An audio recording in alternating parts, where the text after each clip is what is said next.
force them to try something different. So if we watch this video, you're going to see one of the primary attractors, and you're probably, most instructors would be aware of this or be able to predict this, is when an individual that is right-handed moves towards the right and are moving and shooting, they will typically stabilize their weapon with two hands. And when they're moving towards the left, they will typically use only one hand. Okay, so these are sort of attractors that we see. So if we watch a couple of individuals run through them here, see that. So he's moving, he's right-handed, he moves to the right, we see him select the weapon with two hands. Yeah.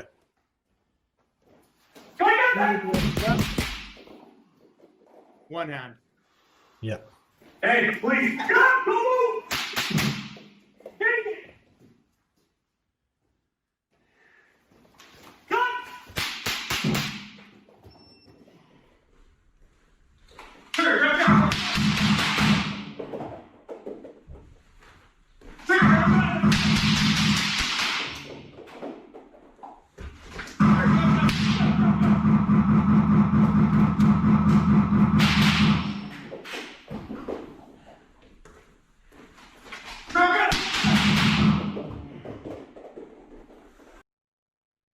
Okay, so we can see this attractor. Most instructors in training have seen this occur, and we said, okay, we can predict to some level that that's what's going to happen. If someone moves to the left, this is how they're going to stabilize a weapon.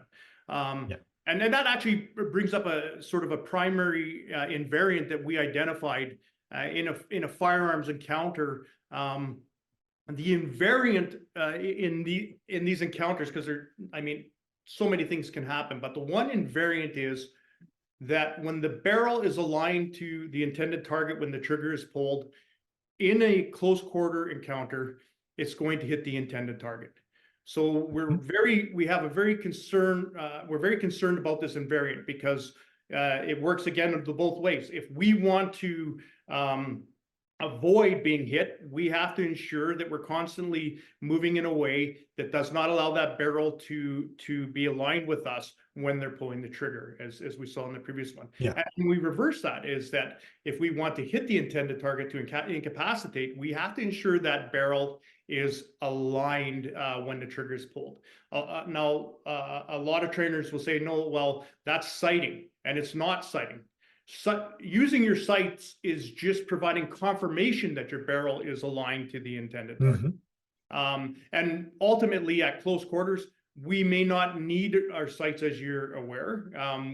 We may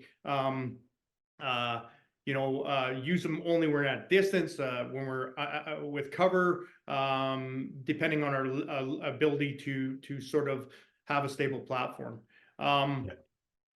But these attractors that you asked about, yes, there is some predictable, and I'll show you a real life example of an attractor. And Jeff, can you just explain for some coaches, police trainers, the difference between attractors and invariants? What are these? What can we? I apologize. So what an invariant is that we just talked about is there's no variation in it. So when that event occurs, when that barrel is aligned to the intended target, when the trigger is pulled, we know with almost certainty that unless there's a mechanical problem, and we're not talking about long distances like several hundred yards where you're leading, having to lead, but at close quarters, if that's aligned, it's almost always going to ensure that the barrel is striking the target. So this is a critical success factor. Yeah, and what it's basically saying is there's no variation when that occurs.